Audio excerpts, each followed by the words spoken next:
தினமும் நம்ம ஃபோனுக்கு வர எஸ்எம்எஸ்ல இருக்கிற அந்த பின்னடி எழுத்தோட முக்கியத்துவம் நமக்கு தெரியுமா? ஆமாங்க. அதில் அவ்வளோ பெரிய ரகசியம் ஒளிஞ்சிருக்கு. அது என்னன்னா, ஸ்கேம்ஸ்லேருந்து ப்ரொடெக்ட் பண்ணுறதுக்காக இந்தியா கவர்மெண்ட்டோடைய ட்ராய் அப்படின்னு சொல்லக்கூடிய telecom regulatory authority of India வந்து நமக்கு வர எஸ்எம்எஸ்ஸை நம்மளுடைய பாதுகாப்பு கருதி 4 பிரிவாக பிரிச்சிருக்காங்க. சஃபிக்ஸஸ் வந்து அவங்க கொடுத்துருக்காங்க. நமக்கு வரதில் பார்த்தோம் அப்படின்னா டி அப்படின்னு இருந்துச்சு அப்படின்னா அது வந்து ஓடிபி அப்படிங்கிறதுக்கான ஒரு அறிகுறியாக இருக்கும். நமக்கு பேங்க்ல இருந்து ஓடிபி சம்மந்தமாக இல்லை நம்ம ஏதாவது வெப்சைட்டில் ஓடிபி போடுறோம் அதுக்கான அந்த அது மெசேஜாக இருக்கும். எஸ் அப்படின்னு பார்த்தோம் அப்படின்னா சர்வீஸ் மெசேஜஸ். சர்வீஸ் வந்து மொபைல் நமக்கு ரீசார்ஜ் பண்ணுறோம் அந்த மாதிரி வர மெசேஜஸ் வந்து சர்வீஸ் மெசேஜஸாக வந்துடும். கவர்மெண்ட் அப்படிங்கிறது ஜி அப்படிங்கிற சஃபிக்ஸில் வரும். அது நமக்கு கவர்மெண்ட்லேருந்து ஏதாவது நமக்கு இன்ஃபர்மேஷன் அனுப்புகிறாங்க அப்படின்னா அந்த மெசேஜஸ் அதில் வந்துடும்.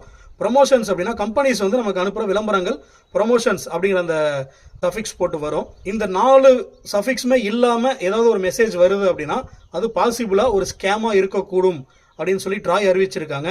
முடிஞ்ச வரைக்கும் இந்த மெசேஜை ஃப்ரெண்ட்ஸுக்கு ஷேர் பண்ணுங்க.